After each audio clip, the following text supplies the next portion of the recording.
Welcome to VINDAL'S concept. Any part of the world you're watching from, and especially for the Waec students, NECO, IGCSE, and GCE students, and any other person who wants to use this to, get himself better, I welcome you and I wish you luck.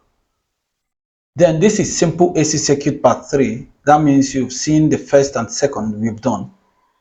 I have to start by drawing the simple AC circuit sign or graph, which will also give us an insight. Probably you are seeing this video for the first time, which will give you insight on what you have been doing from the onset. Now, remember, this is a current. The question says the current through a resistor in an AC circuit is given by I equal to, look at this. This is not the right thing. This is W, but it's not supposed to be so. It's supposed to be like this. Current is given as 2 sine, and this is omega. This is the way it is.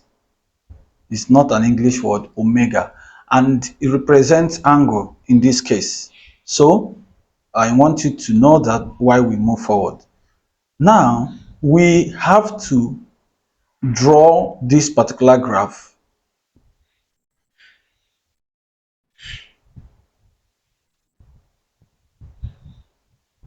Okay, so I am going to draw this. What I'm going to be saying is that this current, this first one, now is on the vertical axis, and this T is on the horizontal axis. Now this sign, the whole of this equation, the whole of this function is representing what we call sine function or sine graph, and that is why we always call it sinusoidal. So it goes like this. Every kind of AC circuit has, every AC circuit has its current or voltage move in this sine form, okay? And this is just a complete oscillation, one complete oscillation. Now in this case, the highest, it started from this point 0 and reached this highest point. This is the highest point it reached,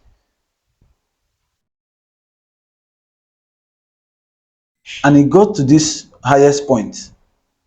This particular highest point is what we call the I naught. This is the I naught. So the I naught, is just the amplitude. That I naught is called the amplitude, okay? And it is given as I sub 0 or I naught, and sometimes we call it peak current. So that is what we call this I naught. So it is called the maximum displacement from the origin. So that is it, and this is for the positive. And if you go to this side, oh sorry, don't worry, if you go to this side straight down, you have it another value. It's negation. Oh sorry, I'm writing voltage or PD. This is current. All right, so this is the graph all about. So I have graphed this, but if I am to graph the whole of this, I'm going to remove this I naught and write 2 there, because that 2 is representing the amplitude.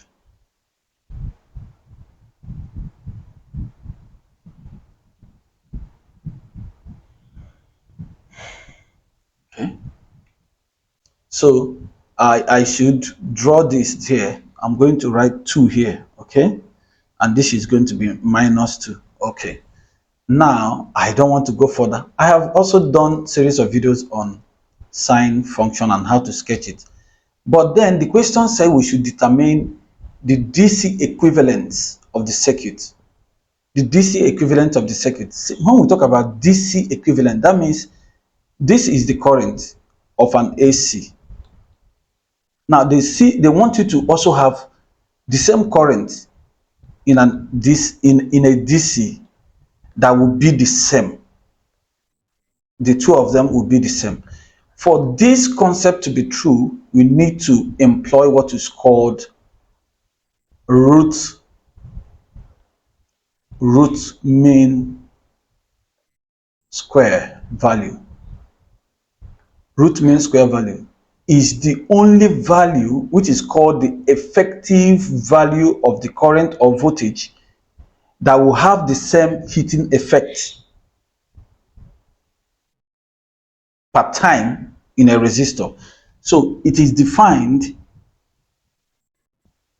as that steady current, though it is an AC, but is that steady current which produces the same heating effect per second in a given resistor. So even though it is in an AC circuit, even though it is in an AC circuit, it will produce the same heating effect or almost the same value in this DC. Therefore, determine the DC equivalent of the current. So this current is AC. What will it be in a DC current? And we are going to use that one, which is called the root mean value of this current. That is the value. This root mean value is that same current that will be the same in a DC. And that root mean value is given as peak current divided by square root of 2. Okay, and if you look at this our equation, okay, there is something I need to show you.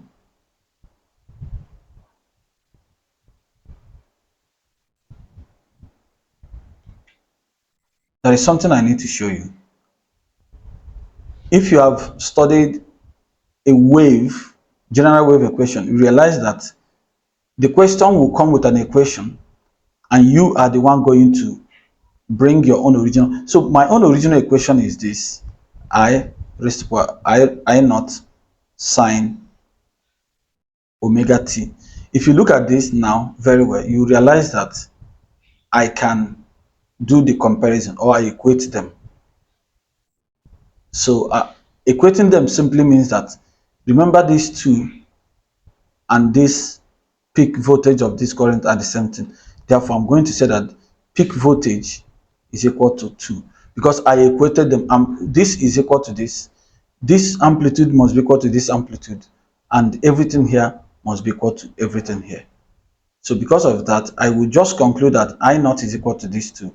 So getting my root mean value is going to be equal to this value, which is 2 all divided by root 2. You remember in mathematics, the best thing we should do is to rationalize. To rationalize means use the root to multiply the numerator and also use the same root to multiply the denominator. If we do that, we are going to have 2 times root 2 is going to be 2 root 2 all over root 2 times root 2 is going to be 2. Okay, let's finish it here, please. Therefore, these 2, we cancel these 2.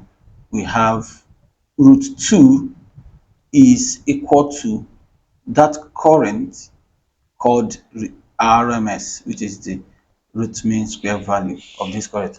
And this is the value of the current in a place. It is in ampere that will have the same effect, or that is equivalent in a DC circuit. Thank you for being part of this class. Please don't forget to hit the like button, comment, and also subscribe. Very important. Have a nice day. Please also follow up to part 4. Thank you.